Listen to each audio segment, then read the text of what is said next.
ഓം ഗംഗണപതേ നമഃ. ഓം നമോ ഭഗവതേ വാസുദേവായ. ചിങ്ങമാസത്തിലെ ശുക്ലപക്ഷ ചതുർത്ഥി ദിവസമാണ് വിനായക ചതുർത്ഥിയായി ആഘോഷിക്കുന്നത്.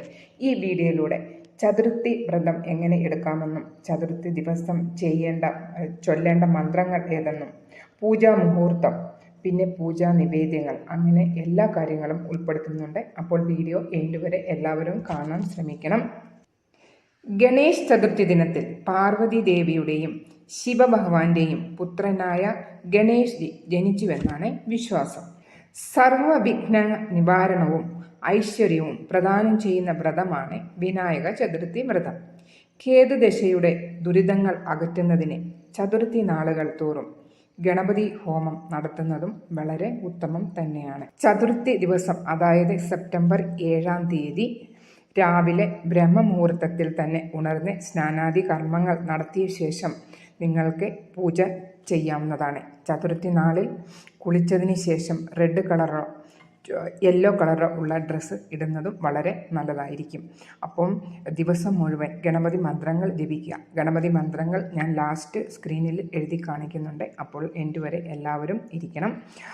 ഗണപതി മന്ത്രങ്ങൾ ജപിച്ച് ആരതി ചെയ്ത് പിന്നെ പ്രസാദം വിതരണം ചെയ്യാം രാവിലെയും. രാവിലെ അങ്ങനെ ചെയ്തതിന് ശേഷം വൈകുന്നേരം വീണ്ടും ഗണപതിയുടെ ആരതി നടത്തി നിവേദ്യം സമർപ്പിക്കുക.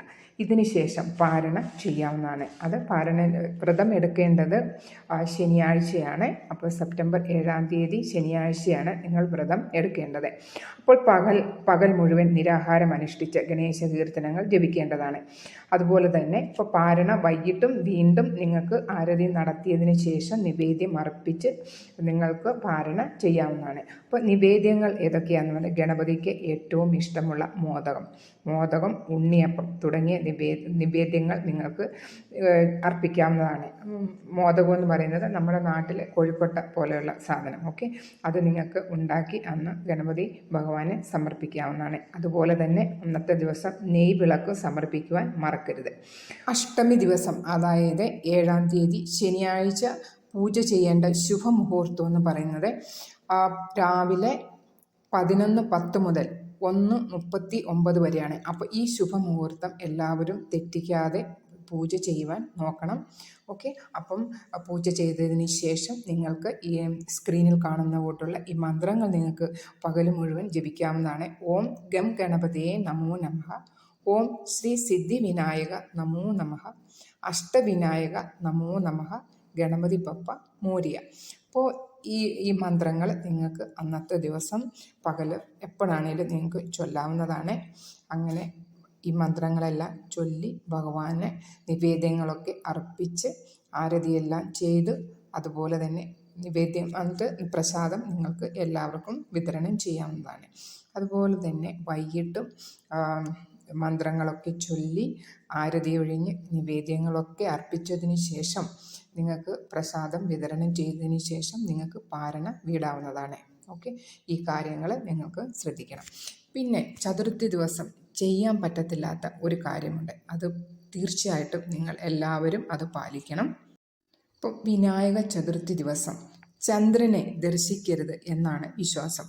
അന്ന് ചന്ദ്രനെ കണ്ടാൽ അപമാനം, ദുഷ്കീർത്തി, അതിയായവ ഫലമാണ്. മുൻകാലങ്ങളിൽ ഈ ദിവസം സന്ധ്യയായാൽ ആളുകൾ വീടിന് പുറത്ത് ഇറങ്ങുകയുണ്ടായിരുന്നില്ല. അപ്പോൾ അതുപോലെ തന്നെ നെക്സ്റ്റ് പഞ്ചമി ദിവസം എഴുന്നേറ്റ് അന്ന് നിങ്ങൾക്ക് ചന്ദ്രനെ ദർശിക്കാവുന്നതാണ്. അപ്പോൾ ഈ കാര്യങ്ങളെല്ലാം നിങ്ങൾ ചെയ്യുക. ഭഗവാന്റെ എല്ലാ അനുഗ്രഹങ്ങളും നിങ്ങൾക്ക് കിട്ടട്ടെ എന്ന് ഞാനും പ്രാർത്ഥിക്കുന്നു. അപ്പോൾ വീഡിയോ ഇഷ്ടമാവുകയാണെങ്കിൽ ലൈക്ക് ചെയ്യാനും എന്തെങ്കിലും ഒരു കമൻ്റ് ഇടാനും പിന്നെ ആദ്യമായിട്ട് കാണുന്നവരാണെങ്കിൽ ചാനലൊന്ന് സബ്സ്ക്രൈബ് ചെയ്യാനും മടിക്കേണ്ട. അപ്പോൾ എല്ലാവർക്കും വിനായക ചതുർത്ഥി ആശംസകൾ.